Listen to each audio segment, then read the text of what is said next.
Everybody to our very first Facebook Live for Women Get It. We're a mentoring organization for women in tech based in Nashville, Florida.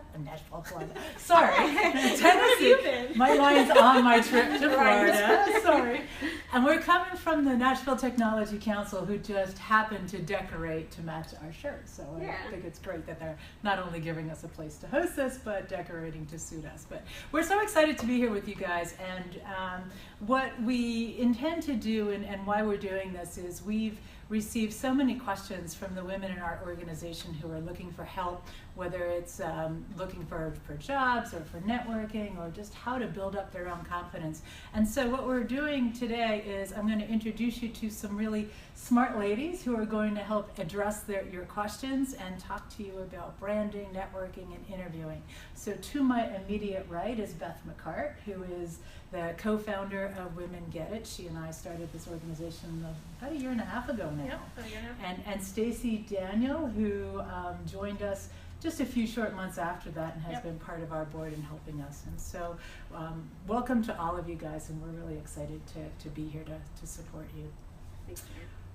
So I'm going to jump into our questions, and I want to start with the very first question, which is, how do you find a job opportunity? How do you go start looking for a job, and you know, what's that approach when you're ready to say it's time for something new? How do you start looking? Well, the advice that I give most folks, first off, is if you don't have a LinkedIn profile, set one up immediately. So many people in Nashville use LinkedIn as a resource to find candidates, to post jobs, and it's just a great place where you can really kind of add to what your resume says and expand on it in some cases. So like if you have board seats or community things that you're involved in, you can add those there as well, in addition to what you have on your resume. And then also, find the job boards that are right for you. Indeed is widely used in Nashville, and as a transplant, I didn't really know about Indeed. So that was something that I had to kind of get on board with. And people that I know that have moved into town, I tell them immediately to check out Indeed, because again, a lot of them aren't aware of it. Yeah, just to piggyback off what you said, the couple of jobs that I've had, I've actually found on LinkedIn. So that's a big one. So make sure that number one, you have a LinkedIn profile, that it's up to date, that all your information's out there. So that way, when recruiters and companies that are looking for people with your skill set, you come up in the search. And actually, the more people like you're connected to, the higher that you are in the search when they search for someone with your skill set, because the chances of you having more common connections with that person would go up just by you having more connections. So what I tell people is, hey, try to connect with, if you don't know that person, I always suggest connecting with that person, especially if they're like in the same industry as you, or especially in the same town as you, so that way they can help you connect with other people. And Indeed, they're actually like the largest job board and job site now. They've really taken over that. And I just heard this week that Google is rolling out something called Google Jobs. Which is something that I've been reading about, and they're not going to be like doing job postings, but they're actually going to be partnering with the Indeeds, the Glassdoors, the Career Builders, the Monsters, to be a partner with them for like building out algorithms so that jobs that apply most to your skill set would come up in page one of your Google searches. So it's just a better way of connecting the employers with the potential candidates that they'd be interviewing for their jobs. It's pretty neat. That is neat. One thing about LinkedIn too, like some people have told me, well, I don't even know really where to start with LinkedIn if they're not using it already. Just kind of get the basics out there that are on your resume, and then look around at other people that you know and see what they have, especially those that are in the circle of the kind of job you're looking for. And even beyond that, if you want to kind of like take it up a notch, if you already have a profile, you can search for like best practices of LinkedIn profiles, and look at the LinkedIn profile. What Joanne had put me in touch with an idea that you had searched for how to kind of advance your LinkedIn profile, and you found through the people in LinkedIn that they had some tips out there. That's right. Yeah, and frankly, what I've learned to do is to go find the people who are presenting themselves as LinkedIn experts and go see how they set up their profiles, right? And then just copy from them, right? plagiarism at its best. Yeah. But the very, very first thing that they'll tell you to do, and there's so many folks out there who have not done this yet, is put your picture out there. Yeah. Right? Put a photo out there, and a photo where you can see your eyeballs. And a professional photo, yes. too. Yeah. We've all seen those photos. Yeah. The one with the arm cut off? Right.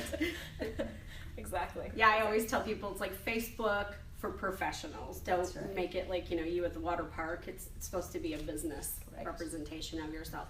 And another thing to do is, make friends with some staffing agency folks in town. That I have found to be really helpful to me, because when I have been searching for a job, I can ask those folks about what this company is like or what that culture is like, and they know the ins and outs of a lot of companies in town beyond what you would read on their website, or just from talking to somebody that that works there. You'll get a different spin on that. Yeah, and a lot of times recruiters will know jobs that are coming out, or maybe they're confidential searches to where maybe their company is replacing someone on their team and they don't want to post on their own website that they're looking for this person, because especially in IT, they could bring down your whole infrastructure.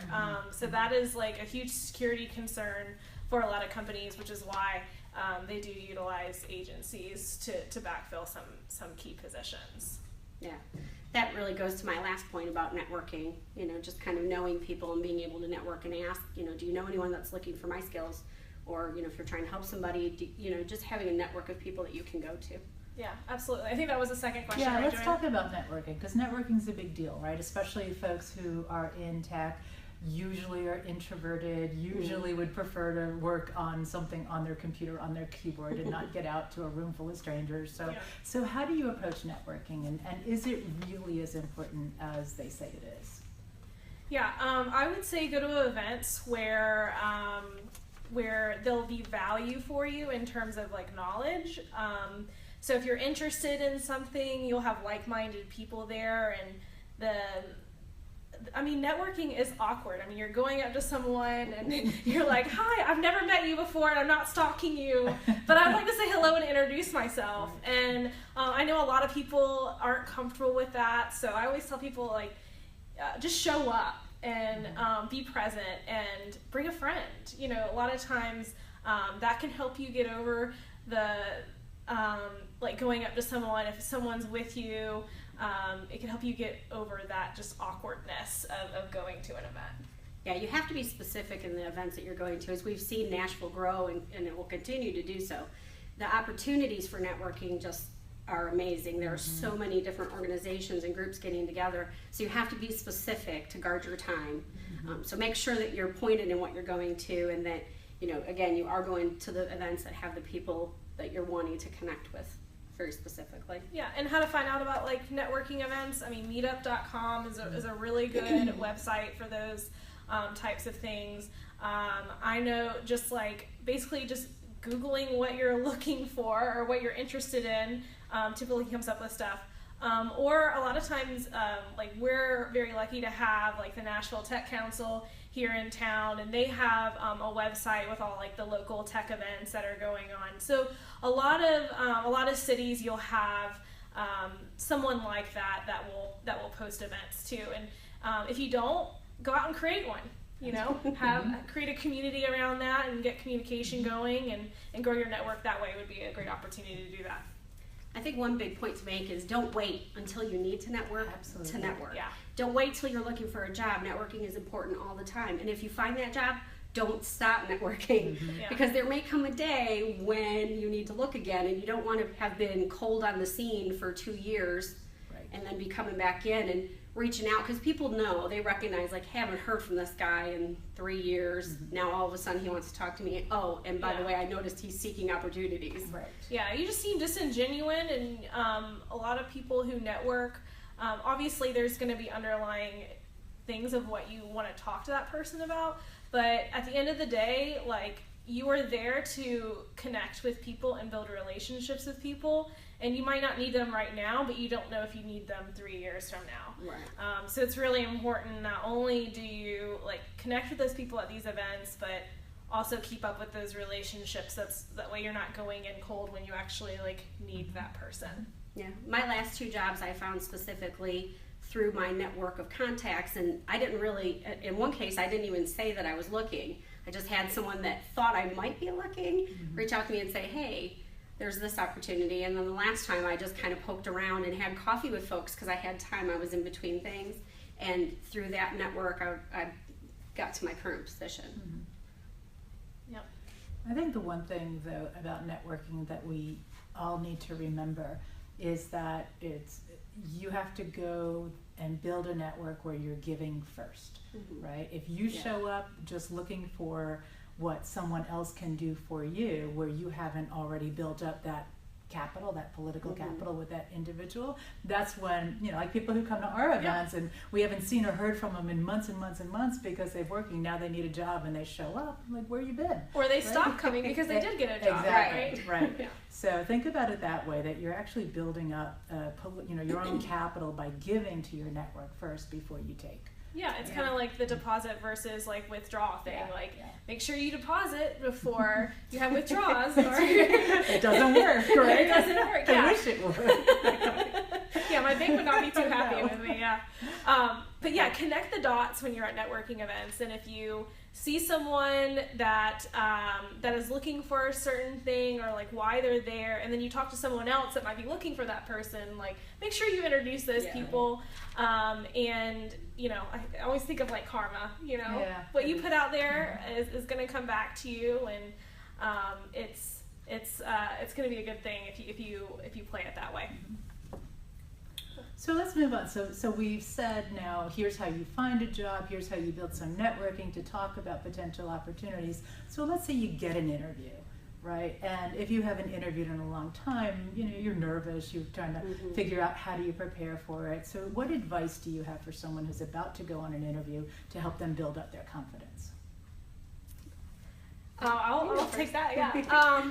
So a couple of events ago, one of our members, Anna Stout, was talking about this, and her table was actually talking about this, was how to kind of boost your confidence for really anything. So for an interview, going into a big meeting, and she said literally what I do is I go into the bathroom, I close the stall, and I stand there with like legs open and my arms on my hips in this like superhero type pose, and I literally stand there for like 5 minutes, and she goes, and I always knock these meetings out of the park. Like I have so much confidence, like my posture is really good, I can just come in and just dominate those meetings. So I think it's like psyching yourself up, saying like, yes, I can do this. And I mean, just your posture, like the posture aspect of it can do a lot for you.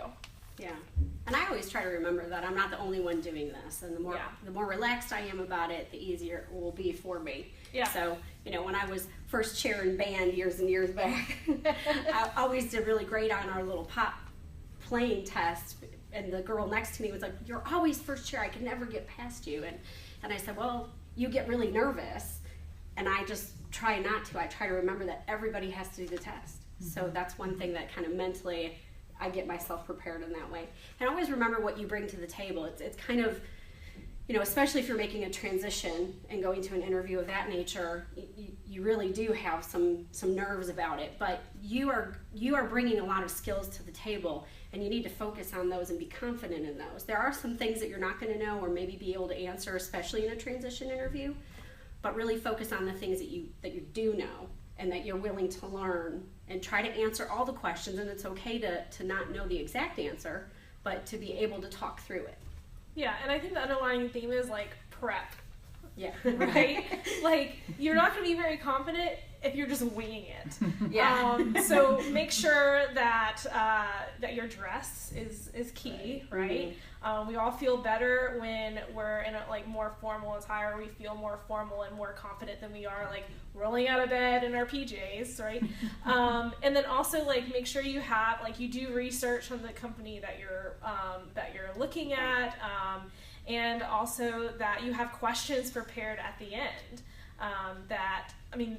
Just being interviewing a lot over the years, when I ask someone, hey, do you have any questions? Course of our conversation, even if they do at the end, I say, well, I did have these 3 questions, and kind of reiterate them and say, but we already covered them, so I think I'm all set. And the very last question I always ask is, what is the time frame like, or when will I hear back? Something along those lines, so that you know what the next step is. Right. Yeah. But yeah, to your point about attire, we all like to believe, don't judge a book by its cover, and that attire is not that important, but it is important. It has to do with your personal brand. So to that point, that is your brand, kind of how you present yourself in an interview. Culture is important. If you're not sure what kind of culture the organization has as to how you might want to dress for that, always ask the recruiter, because they can give you great tips about that. Yeah, and if you don't know, always err on the side of err on the side of caution is what I wanted to say. Proportion, yes. Caution, and dress formal. Business formal. Mm-hmm. Yeah. Okay. So what if it's a technical interview? I talk to so many women who are worried about not doing well on a technical interview. In particular, if it's a technology that they haven't worked with in a long time, or maybe it's something new to them. How would you address that? How would you prep for a technical interview? So when I did make my transition from being an executive assistant to being a PM, I went to this interview, and they wanted to kind of know what my BA skills were like as well. And I had never had that position before. So they gave me this test where they asked me to write down all the steps to making a peanut butter sandwich. Yikes. So I did the best I could. When the person came back in and looked it over, of course, they kind of raked me over the coals a little bit, because I, hadn't done that kind of thing. I had to a degree, but had never held that position and was nervous about it.